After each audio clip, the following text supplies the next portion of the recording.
What is up, my peeps? Joshua Smith here, and welcome to the GSD Mode Podcast. So real quick, before we jump into today's epic, amazing podcast interview, make sure to check us out at gsdmode.com, where you can see previous interviews, as well as a bunch of other free resources that will help you massively grow your real estate business. Also, if you enjoy and find value and see value in the content here at GSD Mode, make sure that you share the show with somebody that you feel can benefit from the content that we are releasing. This show is possible because of all your support, and your support truly means a lot. Now let's jump into today's interview and go have some fun. Peace.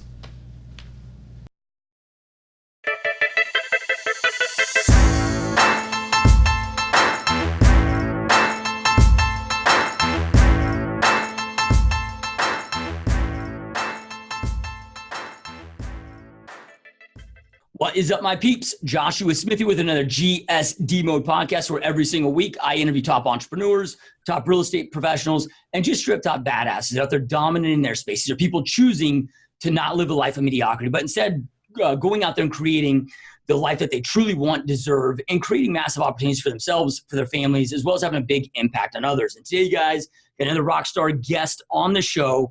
Our guest today is co-owner of the Sibley Group. Their real estate team is doing over 100 transactions a year. And one thing that they're doing, there are a lot of things that they're doing really well, but one thing that they're doing that I know will be a massive value for all of us is generating a lot of free online leads and effective leads without paying a lot of money.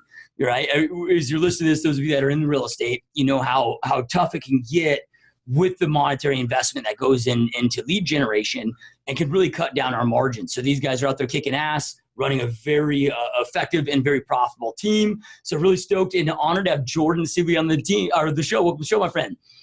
Hi, how are you? Yeah, doing great. Stoked to have you on. So you guys have the Sibley Group, and you guys are out of, is it New Orleans? Yeah, we're out of New Orleans, Louisiana. Awesome. So now you transitioned on and came on full time, I don't know, a year or 2 years ago. And before we get into what you guys are doing, I'm always intrigued in our guest journeys that led them to where they are now. So, like, what did you do before you made the transition, and then what led you to making the decision to transition into this? Yeah, so out of college, I was a corporate wellness consultant. So very corporate America, worked for a huge home health and hospice company. Really enjoyed my job, but when my husband got his license, it just showed me this whole new world that really I had no idea about. I used to think back in the day that, oh gosh, real estate looks so easy. You show a couple houses, get paid obnoxious amounts of money. And of course, learned really quickly that's not the case. But having that corporate experience and bringing some of that structure and those systems into my beginner real estate career really helped make that transition. My husband also has a corporate finance background as well. Yep, love it. So then, so when did you officially, were you assisting, I guess, with the real estate team? Because, dude, the reality is, yeah, people have the perception of real estate agents, but entrepreneurship and being a business owner in real estate, it's a 24/7 gig, right? Were you assisting on certain things and getting a taste of the business before you made that transition? Yeah, absolutely. So both my husband and I are actually second generation realtors. So we grew up in the industry. It's always been part of our blood. Technically it is. And so when my husband first got licensed and he was kind of a one-man gig, I would help here and there wherever I could, but I still had a job at the time and a newborn. So a lot of things to juggle. And the first role that I took when I came in, I actually came on 4 years ago, was as his lead buyer specialist. Okay. So then, and this is just, again, it just always intrigues me of, when people get into the space, like what was that moment of making that transition? Because it sounds like you had a great gig before and your husband's doing this and you're supporting him as you can. But what was that, like the time or the moment where you knew to switch out of the corporate world and jump into this full time 4 years ago? So the reason will sound not super humble, but trust that it's coming from that place. I got tired of seeing transactions that my husband was going through fall apart because of things that the buyer agent wasn't doing properly. And like I said, from a humble sense, I came in and thought, I can certainly do a better job at that. I mean, after a while, you're married to real estate. So you're hearing the phone conversations, you're learning about contracts, you're learning about the fires that come up that have to be put out. And I just told my husband, I know that I could do a great job for you and just do a better job in general than a lot of these people that you're dealing with. And he honestly tried to talk me out of it. He didn't want me to come work with him because he thought, what's that going to do for our marriage and family? But it's ended up being a really great decision. And so I think he's happy he hired me. Yeah, that's awesome. All right. So you start off as a buyer specialist. Walk us through the hardest part. And I mean, it's can be different for maybe an individual agent compared to jumping on a team that already has structure in place. But regardless, I mean, there's so many agents that even on my own team, right? That even with all the structure and all the systems and everything that's in there, I mean, there's a lot that still just struggle. That first year is so tough and so critical, and we all know the statistics, 90% of agents drop out in the first 3 years. And walk us through that first year. You talked about being a buyer specialist, but like, what did you do day in and day out to go out there and create success so that you could stay in the game and not retract back to going back to the corporate world? Yeah, absolutely. And I love that question. I am a big believer of systems and processes. So when I came onto the team, I got my license, and I'm one of those people that I always want to know as much as I can about whatever I'm doing before I do it. But as we all know, with real estate, you can't do that. You're constantly learning with every transaction. So my husband put in my brain, he's like, all you have to do is make a great first impression on people. And once you've solidified and cemented that relationship, you have myself, your team, your brokerage to help you along the way. So what I did is I cracked open a book of the most common buyer scripts, objection handlers, anything I could think of, and I memorized it. My team has called me the script ninja before because, real estate, there's nothing new. There's nothing new about sales over the past 50 years. There's new technology. But what you say to people, it hasn't changed. So when I first got in, I said, I may not know a lot about real estate, but I'm going to know how to make a better first impression than almost anybody out there. So my husband had just hundreds of dead internet leads that had never converted or he didn't have time to convert. And I just set to work with a couple of great scripts and did a great job my first year in real estate off of dead internet leads. Yeah, love it. So you mentioned a book that you had read. Would you recommend that book today? And if so, what was the book? Because I know as you mentioned that, we'll have a lot of questions on that. Yeah. So every brokerage, I'm sure, has their own script books and things like that. With Keller Williams, it was really a conglomeration of different script books. There's this amazing class called Ignite and Fold with Keller Williams. But if you're not with KW, Tom Ferry's scripts are absolutely amazing. So whether you're just Googling or going on YouTube and you're looking up like cold calling buyers or great open house scripts, it really doesn't matter where they come from. Just pick a script that resonates with you, that sounds like you, and stick to it. And a lot of people are like, ooh, scripts, I don't want to sound artificial. That's the thing. A script becomes your language. And until you've mastered it enough to where it becomes your language, then it will feel like a script. So pick something and stick with it. Now, do you have any, with being somebody that loves systems and processes, as you mentioned earlier, and I'm a systems and processes freak too, that's my obsession in business. Do you have a process that you follow? Like, let's just say, for example, like you get a script. Like one thing that I do is, do time to research the script that resonates with me, right? Then I'll take it and then I'll write it out, but then I'm kind of adding some of my own, flavor to it, my own style to it, but still using the foundation of the script, and then start, rehearsing it, whatever. Do you have a process that you found that worked effectively for you that maybe you coach your other agents on your team, really on just mastering those scripts? Yeah, absolutely. So first it starts off, I would read it through 10 times in my head. Then I would stand up and I would read it out loud as far as I could without forgetting. And honestly, everybody, most scripts, they're like a paragraph long. I mean, if you talk about a script for like a whole full-blown listing consultation, that's different. But just generic scripts for people that call off of signs or people that are calling off of your website, those are pretty short scripts. So then I'll say it out loud till I've got it memorized there. then I would go back and write it out. Honestly, it's the same studying tips that you use back in high school and college. But those really worked for me. It was the visual, the reading, the auditory, saying it out loud, and then going back and physically writing that script again until I had a script book of about really 10 solid basic scripts and then probably 30 objection handlers from there. That's what helped me. Yeah, love it. And what's so cool about that is, a lot of agents, when they hear, script practice, there's a lot of limiting beliefs that can happen where, well, I've got to have a role play partner, right? But look, I mean, if that works for you, cool. I'm one of the, I've never had a role play, even though I've sold, myself and my team over 6,000 homes now. I've never role played in my life, right? But I've done a lot of rehearsing on my own to prep for it. So I just bring that up because those that might think, oh, I've got to have that role play partner and I can't find it for this, with the process that you broke down, right? It's unnecessary. It can help if it does help you, but it's unnecessary to go out there and really master this. Yeah, absolutely. And I've had script partners over the years, but honestly, unless your script partner is a couple levels above you, then you're kind of just running around in circles with each other, not really knowing what was good and what wasn't good. So start by learning it on your own. If you can get a script partner, great. Try to get with somebody who is doing at least 25 to 50% more transactions than you are.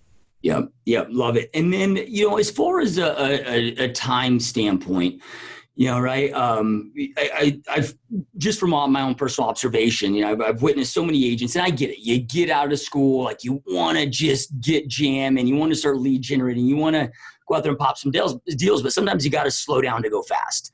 Yeah, right. Spending time, like a brand new agent fresh out of school joins my team, right? It's 30 days before we let them even start working leads. We're going through setting the foundations, mastering their CRM, getting the tracking systems in place, knowing their market, getting to know their scripts, right? So then when they start plugging in, they can grow and expand fast.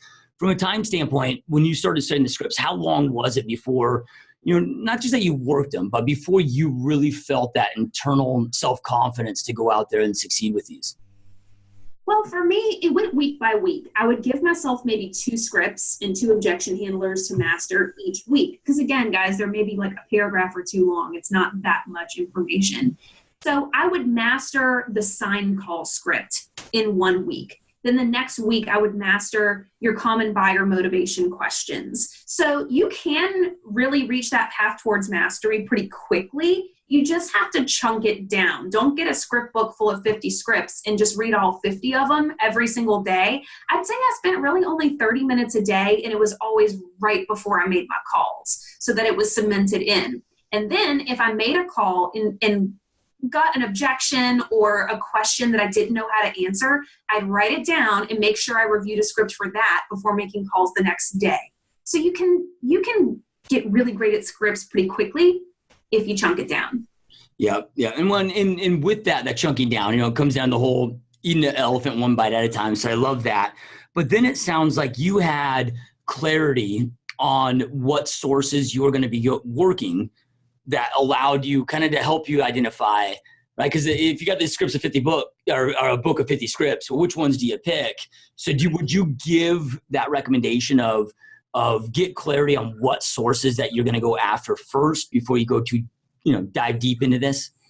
That is such a good point. It's, if you're an individual agent or on a team, you need to decide what kind of leads you're going to go after because there's so many different lead sources. You got Facebook, you got internet leads, you got open houses, FSBOs, expireds, and even from a buyer agent standpoint, yes, you should be calling FSBOs and expireds. They're great people to talk to. You have to choose first, I'd say 2 or 3 lead sources that are going to be your thing. And for me, open houses were my jam. I build really great rapport with people in person. I think most people do, but that's where I was most comfortable. So other than, mastering sign calls and just a basic internet lead script, I really stuck to my open house scripts. And my goal was I'm not going to leave that open house without setting at least 1 buyer consultation appointment. Yeah, love it. So then, you talked about, all you have to do out of the gate is make that great first impression, right? And sometimes scripts, and it can be identifying the right scripts, but, right, sometimes they don't always set maybe the first right impression because we're might sound, like a telemarketer or whatever. And identifying the right scripts becomes important for that. But is there anything outside of that you did? Because, now we're not just talking about the words that are coming out of your mouth, but it's the connection, right? Probably things with tone and your energy and being a good listener and, right? Like, what are the other things that you've learned to really nail that first impression, because it's so important? Well, if you're talking about over the phone, my husband and I both have sit to stand desks, and we stand up when we make our calls. You just have better energy when you do that. And I've heard some people say, put a mirror next to you, smile while you're talking on the phone, because people can feel that through the phone, and they truly can. If you're talking about in person, just making sure that if you're going to an open house, the morning of the open house, make sure it's calm. You don't have a lot going on, so that you're in a really positive, fresh mindset to receive those guests when they come in. Because if you're in a funky mindset, funky headspace, the people you're talking to on the phone, and definitely the people you see in person, they can feel it too. Yeah, love it. So then how long were you in the buyer specialist role? Like, what kind of walk us through, I guess, the transition over the 4 years? Yeah, so I started out as the lead buyer specialist, then we got a second buyer specialist, and we worked in tandem for 2 years. As we hired more people, I grew into the director of sales position in the third year, where I was coaching and training the new people on our team. We've honestly flipped our team upside down twice, and we are in a complete rebuilding phase right now. And I'm back working with buyers again. So I've experienced it on the beginner end, the coaching end, and then getting back into the game. Yep. And it's just, that's business, right? I don't know one top team leader, whatever you want to call them, right? That hasn't had to reinvent themselves multiple times, right? And sometimes it could be, the market, like when I got into business in 2005, started building a traditional team. Well, then we all know what happened in 2008, 2009, right? Which was a totally opposite model, admin based, with very little agents, where traditional teams can be reverse of that. But going through that, because we have so many team leaders that watch this show, and it's smart to learn from our own mistakes, but the smartest way to learn is from others, right? So like, what were some of those things that you did with those models that made you guys shift it and change? And with this most recent one, and not just like what were the problems and obstacles that you faced that led to the change, like what were the biggest learning moments that you've learned from those transitions that have taken the focus to where you are right now? Yeah. So we live in New Orleans, and then 30 minutes away, door to door from my New Orleans office to my Slidell, Louisiana office, it's a 30-minute drive. And we have a huge book of business on both sides there. There's actually a lake that separates us. So on both sides of the lake, we had a big book of business. The biggest mistake we made was thinking we could run a team on each side of the lake without having a strong leader on one side. We thought, we'll just split our week, 50% in this office, 50% in that office. And as a leader, you think and you're trying, and, from your heart, you feel like you're doing the right thing, when really you're not being that great of a leader to the other team.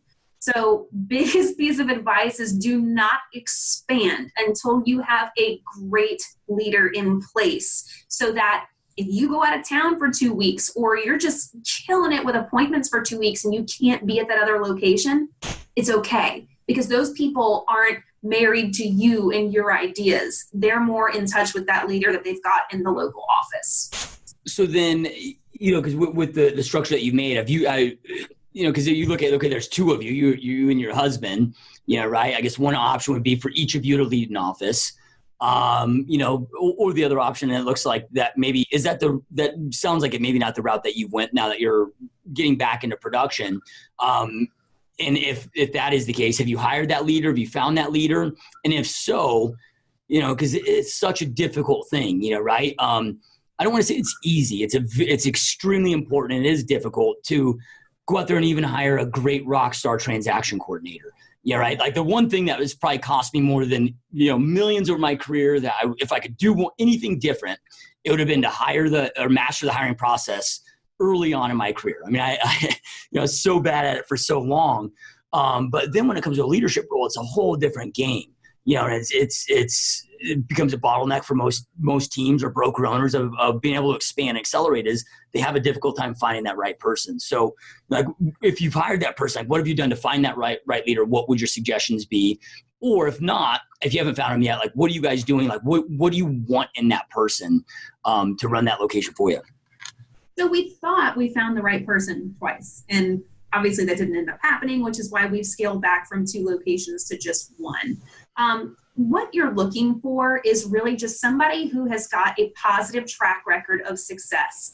And it honestly doesn't even have to be in real estate. Being a great leader has nothing to do with how much real estate you sell. I mean, there's plenty of top teams out there that their top sales agent or their top director of operations didn't have any real estate background at all before they came onto the team. So looking for somebody with a positive track record, they're constantly showing advancement and success in any past roles that they've had. The second thing is they have got to be learning based. The second that somebody thinks they know it all or they don't want to learn anymore is the second that they stop growing. And then, of course, this sounds super cliche, but they got to have a team mindset. They really do. And sometimes it's not that easy to identify if somebody's going to be a great team player or not, because even though they're a leader within something larger than themselves. So that's the 3 things that I would say we are still looking for. Yeah, and a lot of expansion team leaders that I know or have had on the show, a lot of them have had success, and they've talked about maybe, similar issues to what you just talked about and similar qualities. And it seems like a lot of them have a lot of success hiring within just for that reason, because they've climbed up the ranks, right, with their own production, and they know the model, they believe in the model because it's allowed them to create success. But then you've been able to, have a 2 or 3 year job interview, right? Is that something that you guys are striving for, to be able to recruit up within, for that position? Yeah, absolutely. I mean, that would certainly be the most ideal option, is to grow from within. Right now we're just searching, we're back at square one, like I said. So we're starting with people that would just make great sales agents. Now, here's the thing though, is when you're hiring, I don't care if it's for an admin or a sales agent, you're not looking to hire cul-de-sac talent. Somebody who, they're a great buyer specialist and they're always going to be a great buyer specialist. So when I'm looking for a sales agent or an admin, I'm looking, can this person potentially be my director of operations one day? Can this person potentially be my lead listing specialist one day, or my director of sales? So that's the big thing too, is when you're recruiting for the big picture, not just recruiting for the now. Because when we recruited for the now, we had, for instance, I'll use an admin. We had an admin who was great, but she was never looking to improve the process. She didn't poke at us to see where could the process be better. She just kind of did what she was told. And had we had that mindset from the beginning, we probably would have seen that from square one, and that made it even harder to let her go a couple of years down the road, honestly. Yep, love it. So then, what are you guys doing today that's working really well? I know I was reading that you guys are doing, have some methods of generating free online leads through Zillow and Realtor.com. And, it's like for a while there, my team, we were generating 1,200 plus free leads a month from Facebook groups. But man, you're spamming these groups, you're getting kicked out of these groups, getting a ton of just hate comments. And that's not a fun way to always do business, right? But what are you guys doing today that's working really good for bringing new business in? So we do have, for just generic internet lead generation, we do have a Boomtown website. And we all know though that your internet leads are very, very low conversion, even if you're awesome at scripts and awesome at what you do. So those internet leads definitely play a role in our business. The way that we generate free leads is, again, through our reviews that our past clients leave us on Zillow and Realtor.com. I get several calls a week from people that are just like, hey, you had really great reviews online and I'd like to work with you. So we're in a very review-based society, from reviewing restaurants to the handyman who came to fix your fridge. People want to see reviews. So when you can get your clients, after you deliver a 5-star experience, to leave you a review on those sites, or even Google or Yelp, whatever's really popular in your market, that is a great way to generate free leads. The other thing that's worked for us is we focus on farming to specific neighborhoods in our market. And one of the things we did is we actually helped create a Facebook group for that neighborhood of 500 homes. So that kind of gave us the access to post video market updates. We do client events in that neighborhood, but it all started with just talking to the homeowners association saying, hey, what if we get together, get the homeowners information together and make a Facebook group for you guys? Yep. So to break those down, because I know those are just such popular topics. So I want to break them down separately, but when we look at reviews, I mean, I get, I don't know, probably a dozen questions a week on this of getting testimonials can be difficult. Right. And I get it, right? Like we think, well, after the fact, I'm going to send them this link, ask them for a review. But man, let's just say it's a buyer. Well, they're busy moving into their house, setting up utilities. Like they got a million things going on and stress is going on. And, it can be, difficult to go out there and sometimes chase those down. Like, what have you found that's effective to be able to get them to, because like on Zillow, and I don't know if it's still the same today, but they have to log in, create an account or whatever. It's a little bit of, hoops that they have to jump through. Like what's working really well for you to stack up those reviews? Well, the first thing people have to realize is you can't just ask for a referral or a review once. It starts in our buyer and our listing consultation. That we are telling our clients, it is my intention to earn a 5-star review and or a referral from you by the time we get to the closing table. And so you're cementing that up front. That is what I'm going to earn from you. Then several times through the process, you're asking, maybe you're just updating them because the appraisal was ordered. I don't know. But you're saying, is there anything that myself and my team could do to earn a referral from you after this transaction is completed?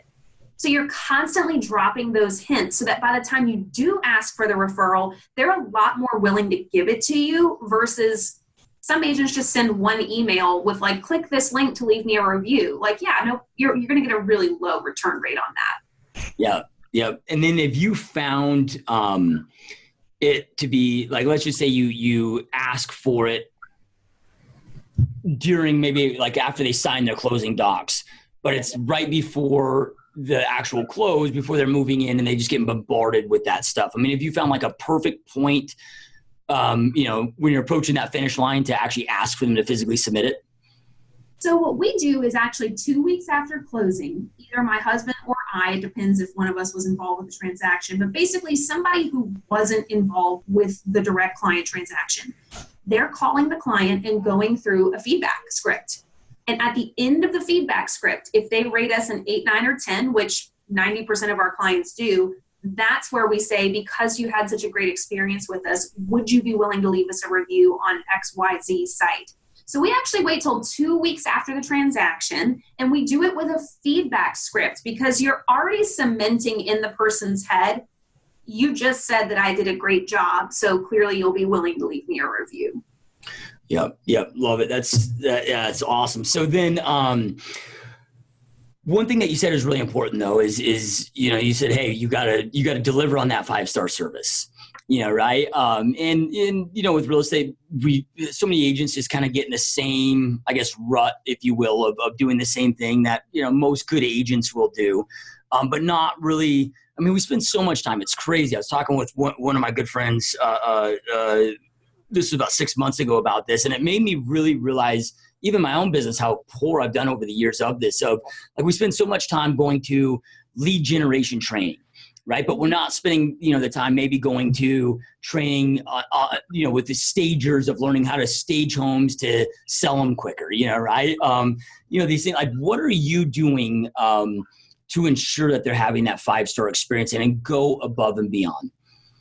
There is one thing we do and one thing alone, and it's called constantly surveying the client. And we got that from a customer experience class. And it's that one sentence that I mentioned, that I don't care what you're doing. Once you have them under contract, you do not hang up the phone without saying, is there anything that my team and I could be doing to make this a better experience for you?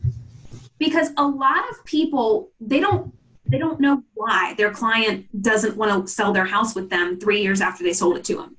And it's because you don't ask. But if you put it out there, hey, I'm asking for you to tell me what I'm doing bad or what I could be doing better, people are more apt to tell you and you'll grow from that. But to tell you the truth, most agents don't want to know, so they don't ask.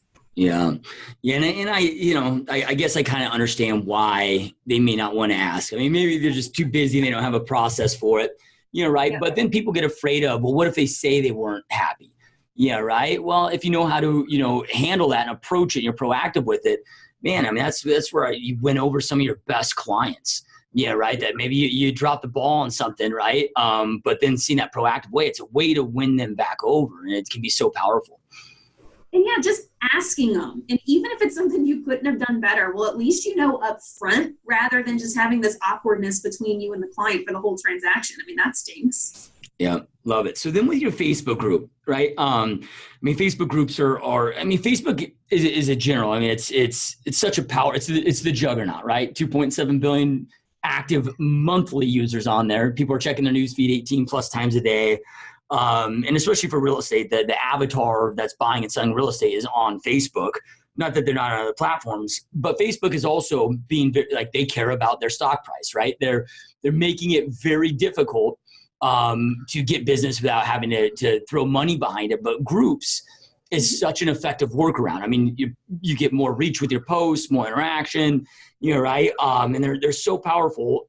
But then when I see a lot of agents creating them, they start spamming their own groups and they're not getting the engagement. They don't know what to be posting and to build that up. So with your neighborhood group that you talked with the HOA about starting, like, what are you guys doing in there to, add value, not make it where like we can't be that annoying real estate agent in that group, right? Like you gotta be very intentional with this. So can you kind of walk us through like some of the things that you guys are doing there, what you did to build it, and then what you're doing there to keep people engaged and coming back to that group?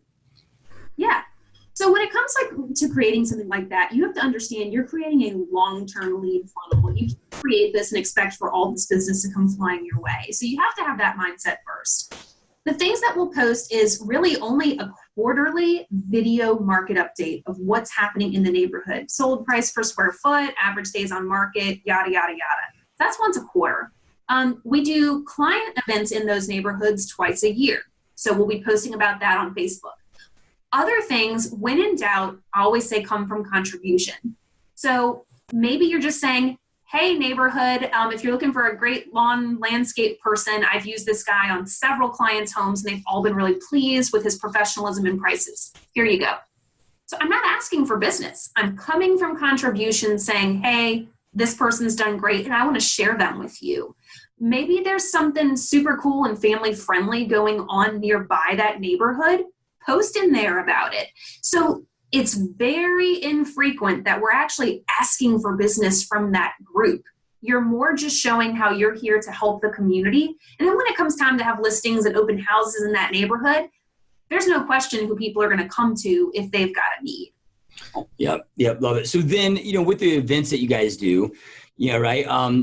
Sounds like you're putting the events on, right? And then I'm sure from there, maybe, doing some photos and videos and kind of showcasing things to all those that show up for the events. And, what are some different events that you've done for that neighborhood and that community that, just seem to get people that they like, that they actually show up for, that, they're going to come back to, that again, you're getting their involvement. Because with the face, that's where it all comes back to, the engagement and involvement, right? The best luck we've had with a really huge turnout is outdoor movie nights. So each of these neighborhoods had either a huge vacant lot or a park where we could hire a company to come in and do this gigantic inflatable screen. And you can rent those screens anywhere from $600 to $1,000, just depends how big of a screen you want. And we show a family-friendly movie, and we've had it differ where the HOA would actually provide food or maybe sell food to raise money for the HOA.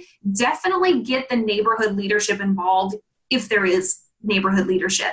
So there's food out there. We're always providing popcorn. We bring it in, we pre-bag it. We've got a bubble machine. We have hula hoops. We have music out there. It's just something very family friendly. But I would say for the best turnout, make sure you have some sort of food option, because if it's a family event and you're doing it at 7 o'clock, 7:30, make it easy so they don't have to think about what's for dinner. Even if you're just serving up, pizza and sodas. It doesn't have to be anything fancy, but we get great turnout for our neighborhood movie nights. We do one around Christmas time because in South Louisiana, you're still wearing a t-shirt and shorts. It's not that cold outside.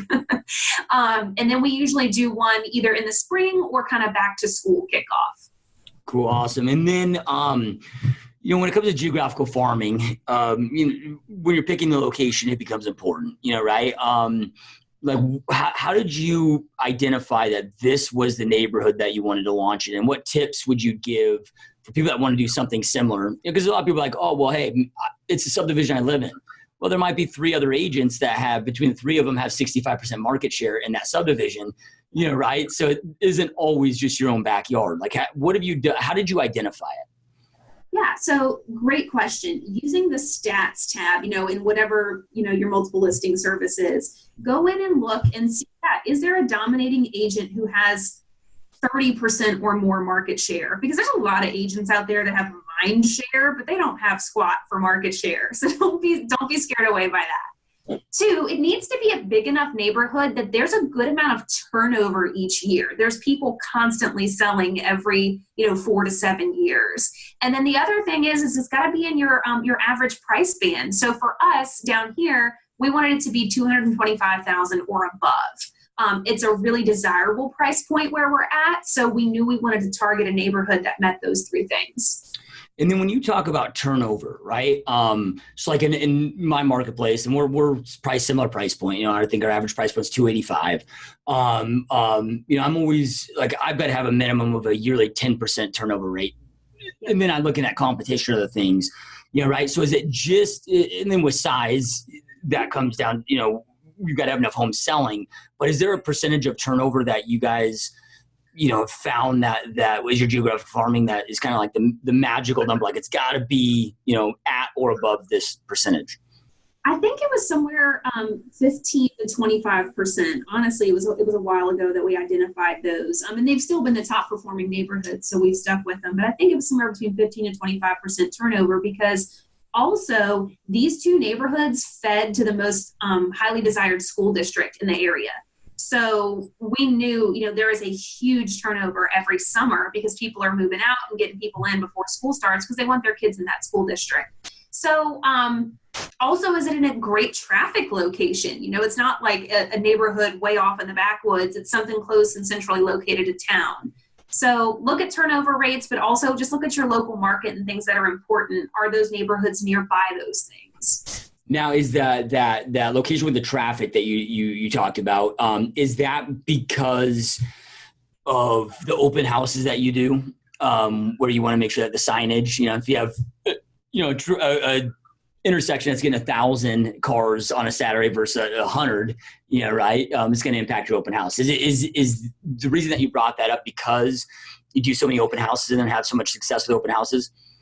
Open houses, and then just what are people driving by when they go past the entrance to that neighborhood? So for both of those neighborhoods, there's multiple schools, there's a hospital, there's grocery stores, banks, there's a lot of commerce happening in that area. So whatever we're doing, maybe it's our movie night sign, if that's sitting out front of the neighborhood for a week straight, then it's not just the residents of the neighborhood that are going to see those signs. Yep. It's a billboard for you. Yep, love it. So then have you either expanded this into other neighborhoods with the same Facebook group, or is that something that's, in the plans? Is you're scaling this up? We did at one point. We have 2 neighborhoods that we farm pretty solidly. We began to farm another neighborhood, which we found out the neighborhood was really too large and we didn't have the manpower to constantly service that neighborhood. Because outside of setting up a Facebook group, we're door knocking that entire neighborhood twice a year. And that sounds daunting, but it's really not, again, when you chunk it down. So we're comfortable with the manpower we have to stick with 2 neighborhoods.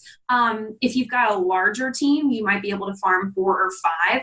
But again, farming's got to be one of your primary lead gen sources. Farming is not something you can just dabble in whenever your lead funnel dries up. You have to constantly feed it and nurture it like plants on a farm. Terrible analogy, but that's true. Now, when it comes to, so many real estate agents, when they hear the word geographical farming, they, their mind goes to like direct mail or door knocking, right? But really a geographical farm is just, okay, hey, this is the area that I'm going to dominate market share in, and just go all in, like you said. And it can be open houses, online lead. I mean, there's so many different ways, there's 1,000 ways to create success, right? From that. And with the time that we're in, it's more important than ever before, at least in my observation, that I've been doing this 14 years, ever before, to become that local expert, right? Like, it's getting harder and harder for us as the real estate specialist to deliver. And not saying that this is true or not, but it's all about the perception of the reality, right? To be of value to the consumer. And the more that you can know your market, and it's insane how many agents in their own market don't know their own market, right? So it's also so easy to stand out. Yep, absolutely. Yeah. So then, a question I'm curious about, you talked about your husband trying to talk you out of, joining the team, and what that might do to your marriage. And we have really in real estate, and not just in real estate, I'm sure this is true in other businesses, but it's very popular for husband and wife, teams to whether it's a team or, one of the spouses, works on the team, with it. But man, when it goes ugly, it can go ugly, right? And this isn't, I guess, just true for your spouse, right? This is true for any business partner, but you have to live with your spouse, right? It's like, what have you guys done to be able to manage, like to be effective at work, but then also to be effective in your home life and your personal life as well, when you're working side by side every day together like that? I'm so glad you brought that up because my husband and I are really transparent about our working relationship. And this is paramount to our success. You have to have a happy home life in order for your business to thrive.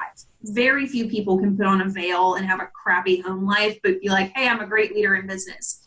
So at the end of the day, family comes first. We have a 5-year-old daughter, and with both of us in real estate, there's been times where we're constantly juggling our child. But by the time she hit age 3, we said, look, no, we have to set better expectations with our clients so that we have a peaceful home life after hours and that our daughter knows that she's our first priority. So setting boundaries with clients was definitely something that was paramount to our success in working together. The second 2 things is having a coach. You cannot coach your spouse. They don't want to be coached. They're your spouse. You probably coach each other enough just at home. But we have a real estate coach that we talk to together, and sometimes we talk to separately. And then also, we've had a marriage coach with our church since before we got married, so that there is always a third party that we trust and respect, keeping us in check for both our business and our family life. Yeah, I love that. And really, when it comes down to it, I mean, you have the coaches.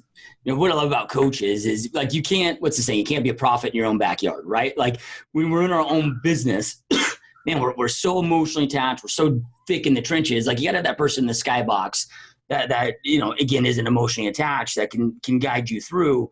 So the information be great, but it just sounds like, with that coach in the personal and you guys are just very intentional, right? Like you know that, hey, if we're not intentional, this could be the negative outcome. So let's avoid that and be very intentional with how we operate with this. Yeah, no, and you do. I mean, trust me, it's not always easy. There have been plenty of times over the years where we're like, was this the best decision? But having a coach definitely helps in setting boundaries with your clients and yourself that, look, unless it's an emergency, I'm not going to take your call at 9 p.m. Like, unless your house is flooding and we've got it for sale and you need to talk to me, there's no reason that I need to respond to that text at 9 o'clock at night when I should be on the couch hanging out with my family. And that's the hardest thing in this industry is people don't know when to turn it off. And when you're a husband and wife, it exponentially makes that worse if you don't set boundaries. Yeah. And then, there's another component to it, right? Because you have the business and then you have, you guys have, your, did you say is your daughter? Yeah, little girl. Okay. Yeah. So you got your 5-year-old daughter, which you want to give that time to when you get home. Right. But then you still have the relationship and just being transparent. This is something that I'm not the best with and, need a lot of work on, and I'm always trying to continue it, but it's, I'll do what I got to do in business and then, get home and make sure I'm, there with my kids. I've got 3 young kids and, taking care of my health. But, the one thing that does get neglected is, my wife and I, like weekly date nights and just having that element, right? Because we're so deep into businesses and then our kids, right? Like, have you found some things there again with just being intentional with this to keep that together? And I hate the word balance, but find some type of balance with that. I'm glad you brought that up. It's funny, it slipped my mind because it's so routine now. But on our calendar, every Wednesday from 12 to 1:30, we go to lunch together. And we leave our cell phones in our car. and we go to lunch together. We just got back from that, before coming here. And that's on our calendars. It is time blocked. It is an important appointment. And we don't sacrifice that appointment. And that's another thing that's easy to do is you'll tend to push family time aside to accommodate your clients. All that your clients need to know is that you have an appointment at that time and you're not available. That appointment might be me taking my daughter to ballet at 3:30. That they don't need to know that. They just need to know I'll get back to you after I'm finished with this appointment. So you've got to time block that family time block that vacation time, and honor it, and let your clients know that you honor it. Yeah. And then during that weekly lunch date, do you guys have, because then even sometimes on the dates, it can still be about work when you're working together. Do you guys have kind of phones? You mentioned no phones, but do you have like a no work talk during this time? We're just going to, or have you found anything there that like allows you to just focus on the two of you? It's hard because we both love what we do. So if I'm being honest, we have a client event coming up Friday. So we were talking about that, but we don't bring in stressful topics. Like if we're having a problem with a team member or a problem with a client, we're not talking about that during our lunchtime together. So I'd love to be like, oh, we don't talk about work during alone time. We do, because we love what we're doing. We just make sure to keep the negative stuff sandwiched in between those work hours and try not to bring that home with us. Yeah. No, love it. Yeah. And when you love what you do, right? It's a cliche saying, but when you do what you love, you never work you never work again in your life, never work another day in your life. And so I get that and I understand that.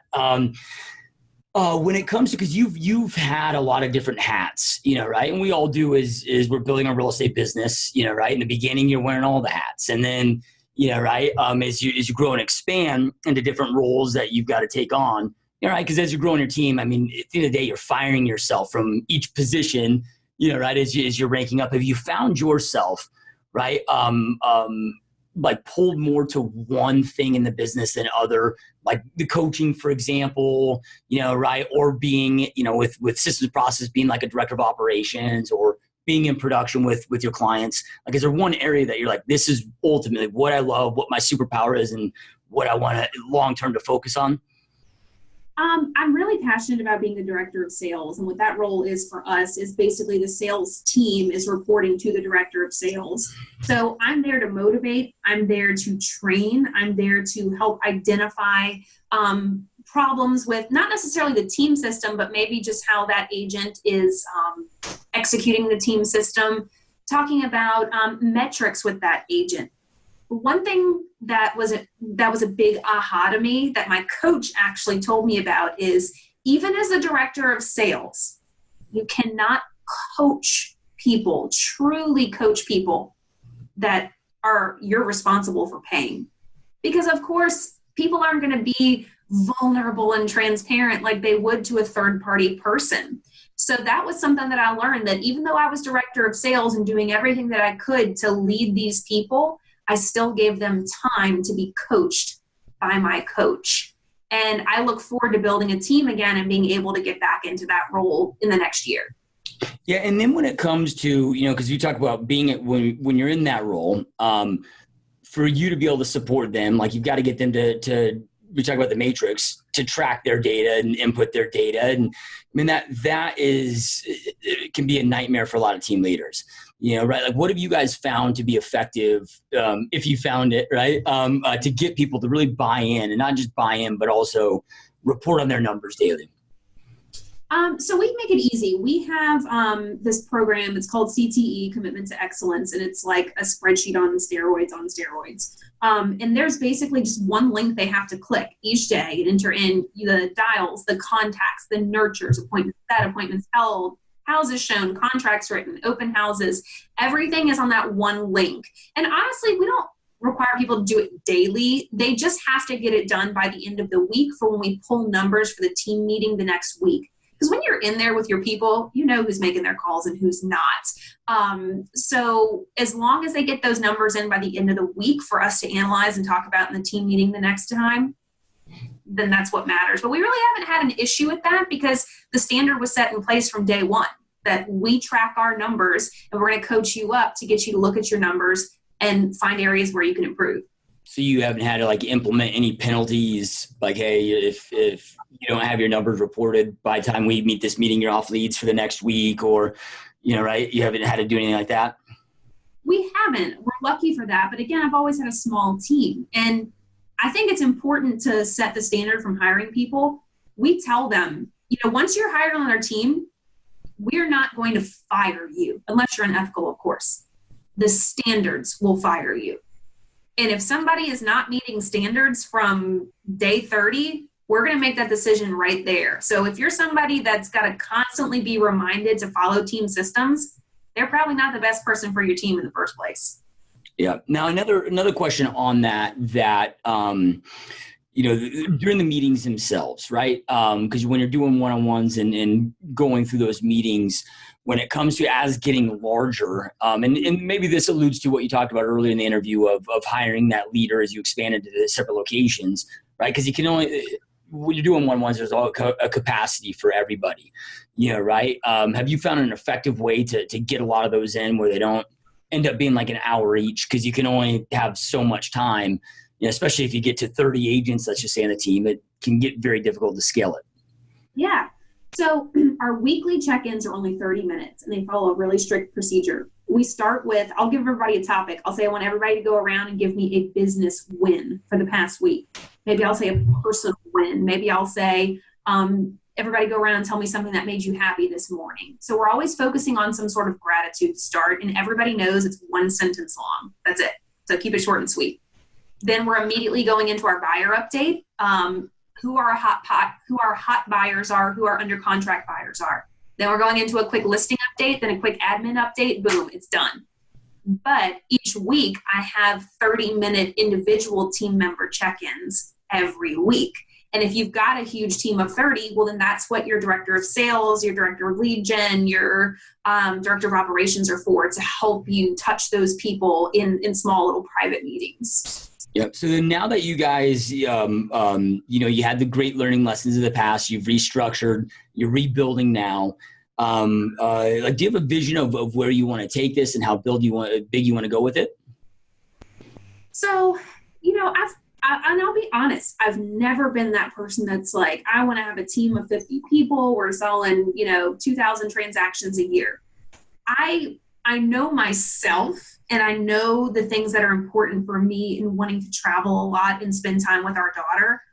To me, ultimately, I would love to have a team that's producing 500 units a year.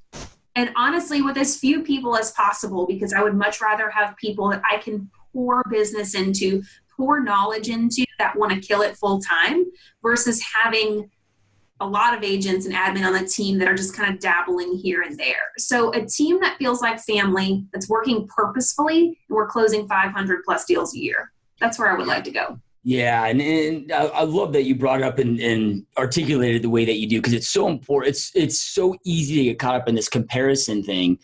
Yeah. Right. But what matters most to you, and you're running your own race, right? Which I think is so critical. And it's, if you're not intentional with it, it's easy to get away from it and let ego overtake that, right? So that's awesome. I mean, when my daughter's getting ready to graduate high school, like, oh my gosh, that feels like crazy to think about. You could ask me that question again and it could be totally different. But for right now, having a little one that I want to spend as much time with as I can, that's my goal. And I'm comfortable with that and confident with it. Yeah, love it. So then I've got one last question for you. And then I know we're running long on time here. But before I do that, where is the best place for those that are watching and listening, if they want to reach out to you, if they want to follow you guys and what you're doing, if they have a referral to send you in your area, where's the best place to learn more about you and follow you, stay in touch with you? Yeah. So they can visit us at SibleyRealtyGroup.com.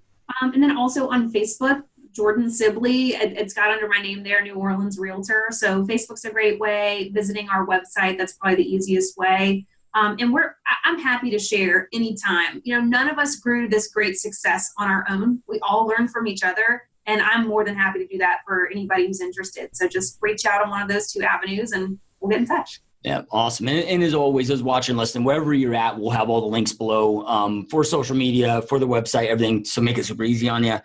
All right, so Jordan, knowing everything that you know now today, if you could go back to when you started, and maybe not just 4 years ago, it could be at any point, but in regards to your real estate business, if you could go back and give yourself 2 pieces of advice that you feel to just fast forward this trajectory of success that you're on, what would those 2 pieces of advice look like? Definitely hire slow and fire fast. I mentioned our standards fire people. There were times where we didn't enforce the standards that we set forth, and that came from a place of fear. So that is something that would totally have transformed my life if we had abided by that many years ago. And then the second thing would just be have confidence in yourself. I know that I've got a servant's heart and I'm going to do the right thing, always put integrity first. So just believe in myself a little bit more in the early years. I think that really could have catapulted us to greater success had I felt that way inside. Yeah. Awesome. Love it. Powerful words. And those watching and listening, I know I end every podcast with this, but information without implementation is truly just the start of delusion. Information isn't power. It's taking that information, executing on it, taking massive action on it. That gives you the power to create the life that you know you want and deserve. And Jordan shared so many amazing pieces of advice with you guys. They take something that you learned and again, go out there and take massive action on it right now. Don't wait. So you can go out there and create the life you know you want and deserve. And Jordan, truly appreciate you being here. I know you guys are super busy, so it means so much that you took your time out of your busy day to be here. This has been a massive honor and a lot of fun. Thank you so much. I appreciate it. Yeah, 100%. All right, you guys, thank you again for watching and listening, and we will see you next time.